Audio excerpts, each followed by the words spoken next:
Hey, welcome to Jeeb's Garage. It's been a while. Thought I'd give a little update on the Luna, the Z1 that is. So I haven't done any video updates. There's a couple good reasons. One, I broke my wrist, so I was down for a bit. Ouch. And two, I've been busy, so figured it's time. Done a little bit to the bike. Gonna do some uphill, then some downhill, and I'll talk about what's been done.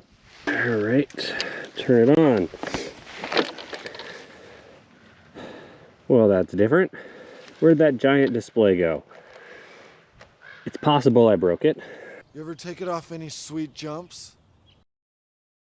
But this one's a lot better. I didn't need that giant screen.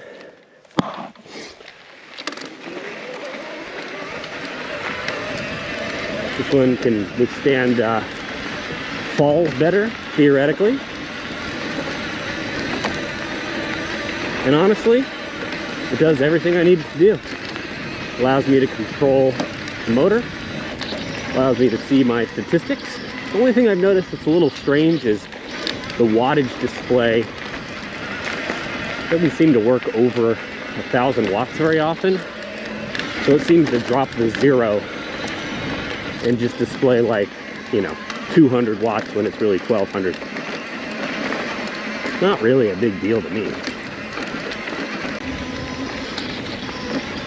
So a few things that I've done that are pretty important.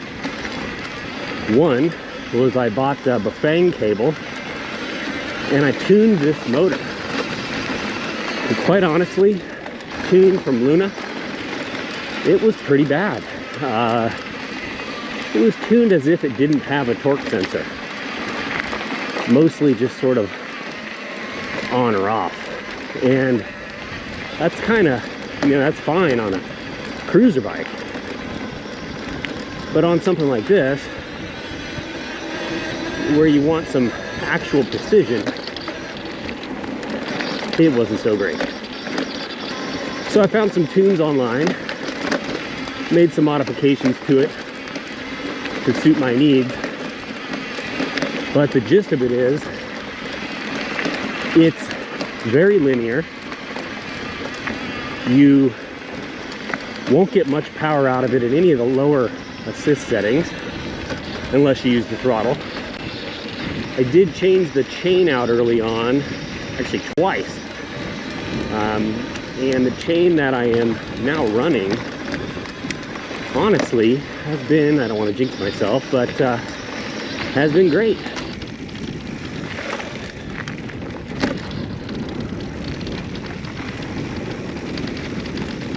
Not as tossable as a non-electric, but sure is a lot easier to get up the hills in my neighborhood. Haha! And then coming down, well, they all do well with that.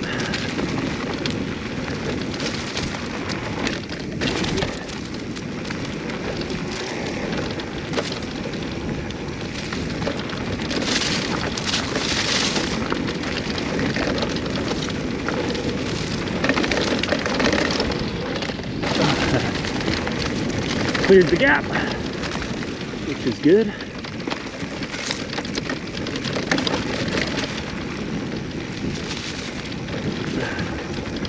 Had a dry year, as you can see, out here in the back country of San Diego County. Probably due for some wildfires this season, unfortunately. Never fun. But part of life out here.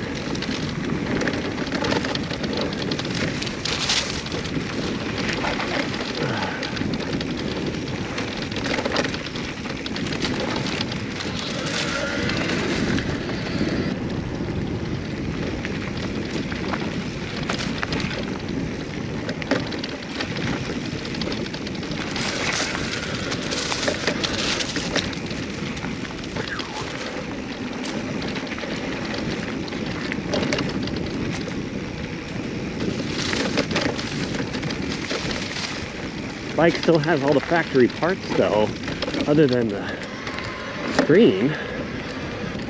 Suspension's been great. I haven't really done any adjustments ever since I got it, when I set the sag and whatnot. At 170 pounds, this bike does me just fine. Since the bike is a little heavier than, you know, standard bike, I would assume that maybe a heavy person would tax the suspension a little more. So keep that in mind.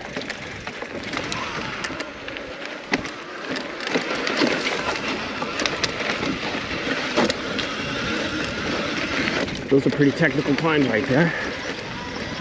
That a little combination of gearing and throttle does just fine. Oh, speaking of gear, the rear gear set, or the only gear set, it's not the best. In fact, the tallest gear, or top gear,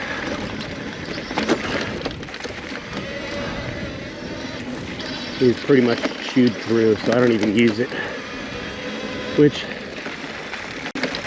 chews into your top speed. But if this is a commuter, that would be a problem. If it's for these sort of use cases, it ain't gonna be a problem at all.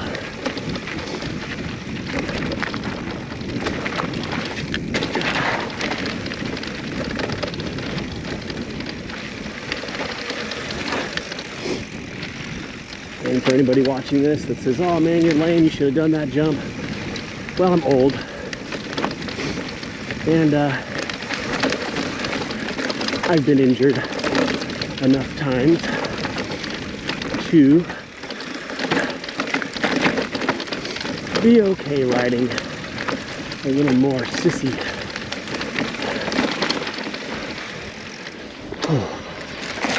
The goal of this video is not to showcase my phenomenal downhill ability.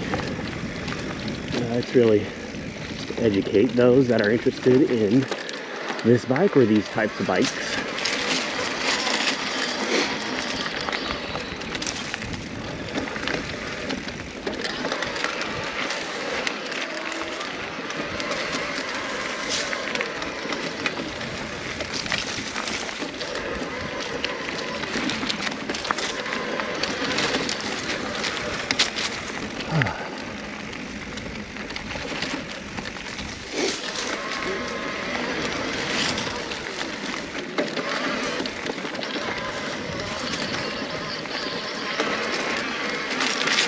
Man, it's dry out here.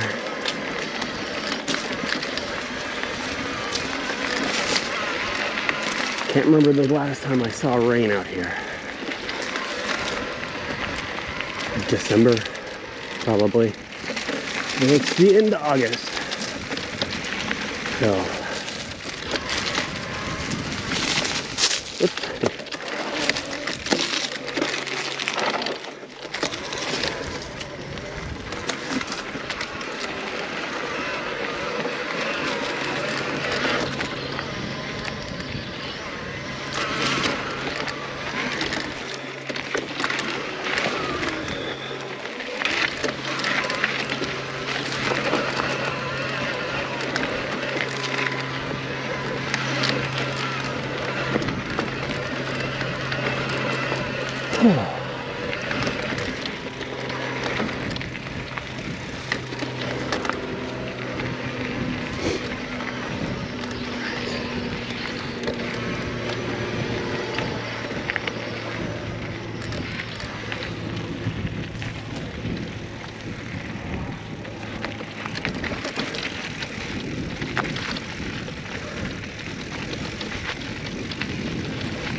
Oof.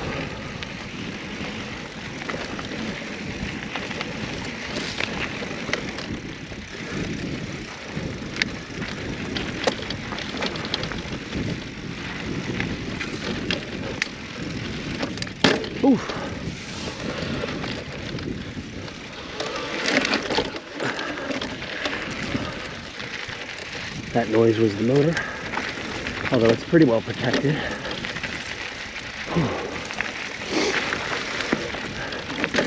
Can't go over everything.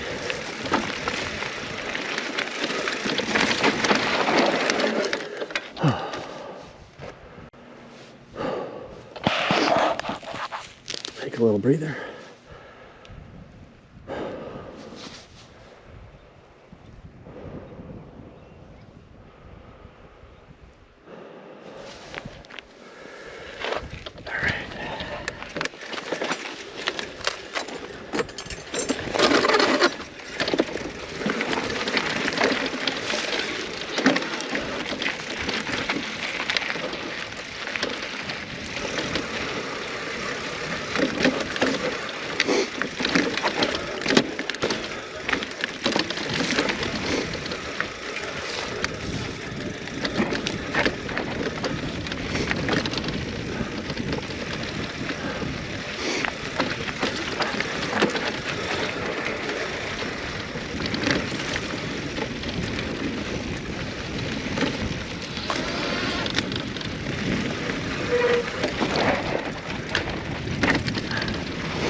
Oof, slippery there.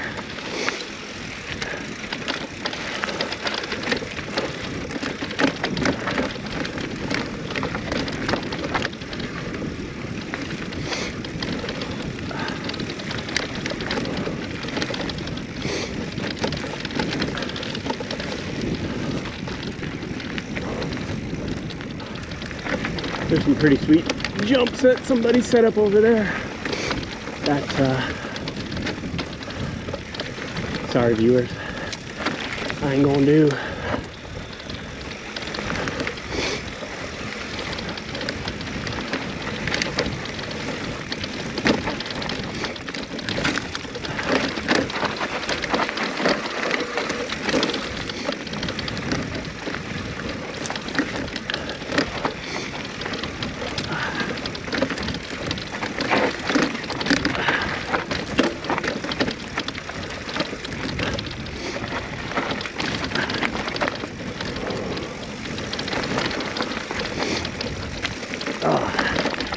Keeping my hands out of shape.